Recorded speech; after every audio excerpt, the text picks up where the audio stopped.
When stepping off the ferry at Blackwater Point, the first thing you hear is a scream.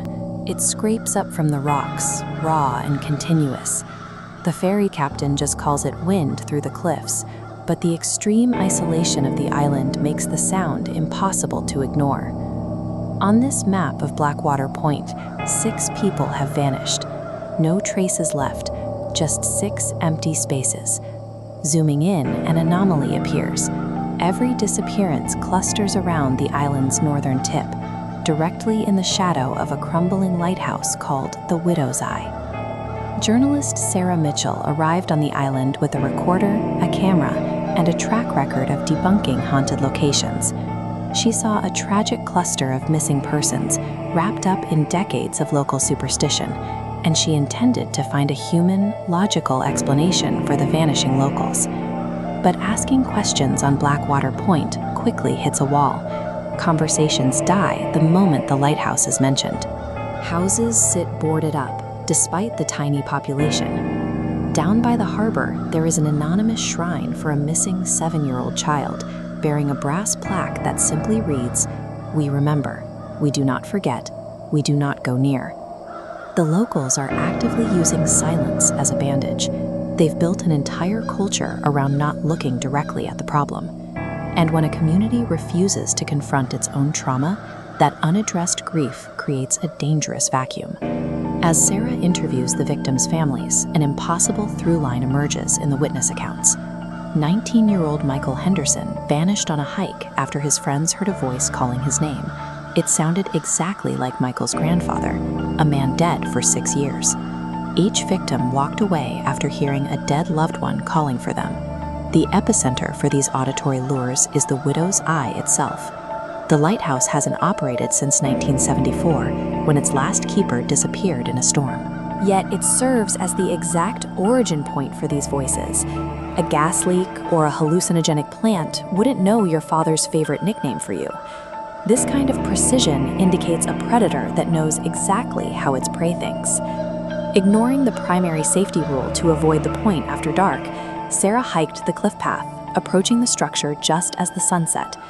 At the base, she finds signs of recent, forceful entry.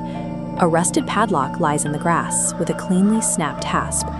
Across the stone threshold, a dark stain smears inward, carrying a faint metallic scent, as if something heavy had been dragged inside. Inside the ground floor, dozens of personal objects have been arranged in a wide, precise circle. A child's shoe, a pocket watch stopped at 3:14, and Michael Henderson's curling, water-stained driver's license. These are real artifacts of the missing. This physical collection of trophies transforms the threat from an abstract myth into a grounded, undeniable monster. A voice drifts down the spiral staircase, calling Sarah's name. It is the warm, gentle tone of her father, dead for 11 years. At the top of the stairs, an impossibly thin shape watches her, its head tilted at an angle no living neck could achieve. Sarah bolts. She sprints along the cliff path with a dry, papery slithering sound gaining on her from behind. She only escapes because the entity's pursuit ends the exact second she crosses the old stone wall, marking the village boundary. Safe at the inn, the owner, Margaret, finally confesses the truth. The entity is an ancient, formless hunger. It cannot take anyone by force. It has to be invited. It specifically weaponizes human grief, wearing the voices of the dead, because that is the only bait that works. The town actually has a forgotten defense mechanism outlined in the historical journals of Elias Vane. Beneath the point, in a tidal cave accessible only twice a year, sits a ring of 7 stones. Elias kept the entity contained for 13 years by performing a salt and iron warding ritual during the equinox. Elias vanished, and the wards haven't been maintained in 50 years. The town's current vulnerability is a direct result of abandoning active structural defense in favor of fearful, passive avoidance. At 4:40 a.m. on the morning of the equinox, the tide hits its lowest point of the year. Sarah and Margaret descend into the slick, black tidal caves, navigate past ancient symbols carved deep into the dripping rock. In the dark, the entity launches a desperate psychological counterattack. It bombards the 2 women with a chaotic chorus of voices, Margaret's missing husband, Sarah's father, and the children who vanished decades ago, all pleading with them to open the circle. They execute the physical steps required to close the door. Working fast, Margaret pours a thick mixture of salt and iron filings around the base of the 7 boulders and weaves a length of consecrated rope through the gaps, pulling the final knot tight.